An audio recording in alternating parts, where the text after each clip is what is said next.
Hello all, how are you? Hope you all are fine. So I am here with you with the new video, chapter number 15, that is improvement in food resources. Improvement in food resources मतलब कि जो food के जो sources हैं उसको हम कैसे improve कर सकते हैं कि हमें प्रॉपरली एनर्जी मिलती रहे और उसका डिस्ट्रीब्यूशन, जो एनर्जी का डिस्ट्रीब्यूशन है वो भी प्रॉपर रहे।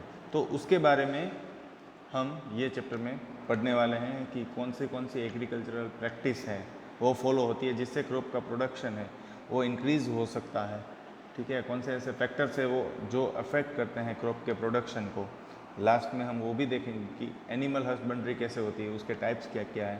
सो थोड़ा बहुत ये टॉपिक जो है वो आपने क्लास 9 और क्लास 8 में थोड़ा लिंक होता हुआ दिखेगा। ठीक है, so let's start this topic, that is improvement in food resources. So first is the introduction of the chapter. So oftenly we talk that India is a very populous country. India is a populous country, right students? India is populous country. India में बहुत सारी आबादी है. And as you all know, we stand second in the terms of population. After China, we are ranking second. Okay students, so for this billions and trillions of population, what we need a source of energy, that is food. So as you all know that the demand of this population is more, demand of food for this population is very much, and the problem is the supply of food grains. जो supply होता है, supply of food is very much less.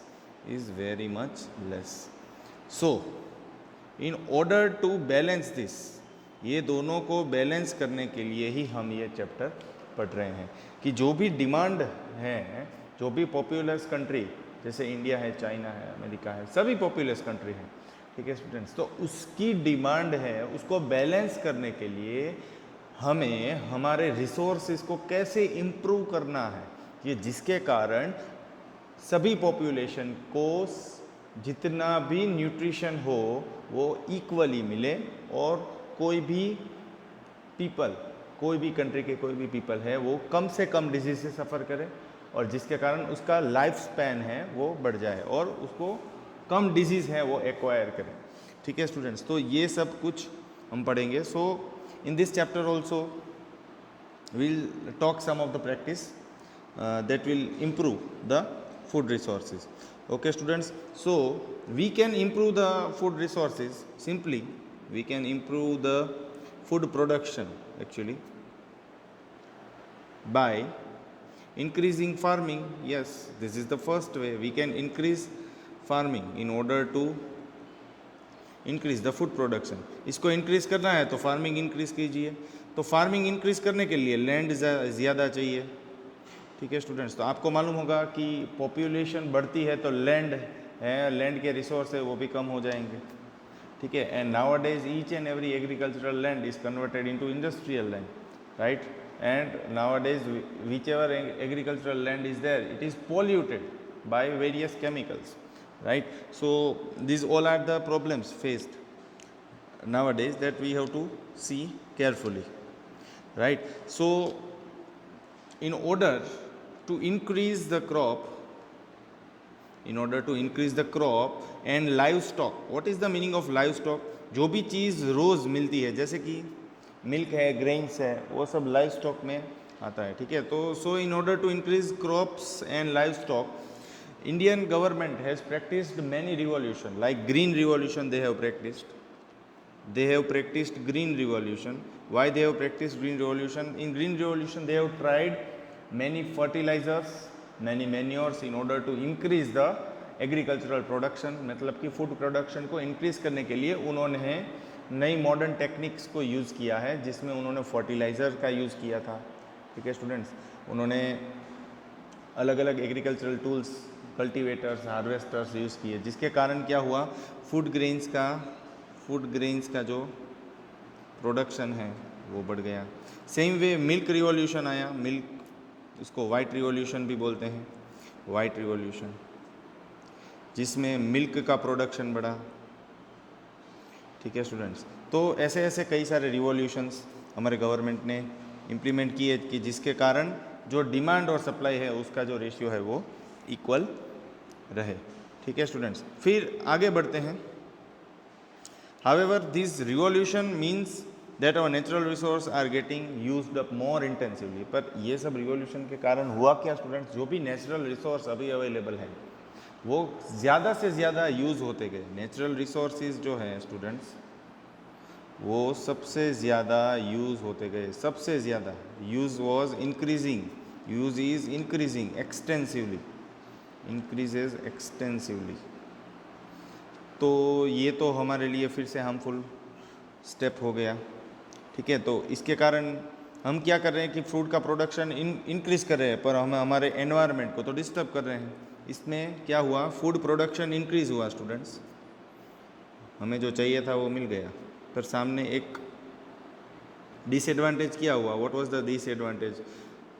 The disadvantage was that it was disturbing the environment or it was degrading the environment, degrading environment मतलब environment की quality वो धीरे धीरे धीरे धीरे ख़त्म होती जाती है। ठीक है स्टूडेंट्स, तो इसमें बैलेंस लाना भी ज़रूरी हो गया था। ठीक है, तो फिर हम और आगे गए तो हमें फिर ये मालूम पड़ा कि हमें एक सस्टेनेबल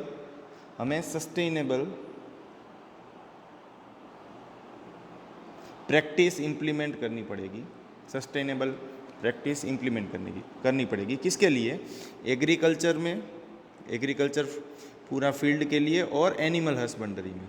तो एग्रीकल्चर से हमें फूड ग्रेन्स मिलता है और एनिमल हस्बेंड्री से हमें लाइव स्टॉक मिलता है।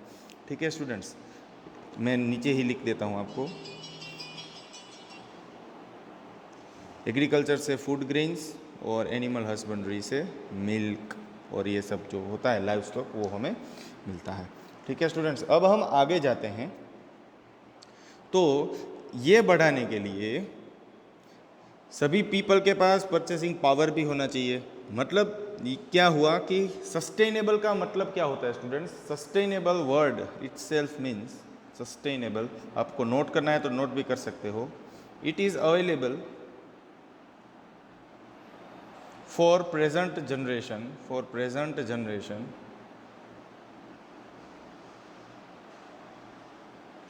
and also for future generation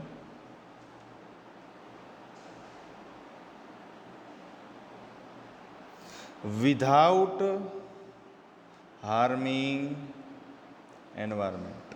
हमें एनवायरनमेंट को हार्म किए बिना ये जनरेशन और जो आती है और नेक्स्ट जनरेशन को भी वही चीज़, जो भी रिसोर्सेज हम यूज़ कर रहे हैं वो मिलते रहें, उसे हम बोलते हैं सस्टेनेबल। ठीक है स्टूडेंट्स, हेलो ये आलो आयो हाँ।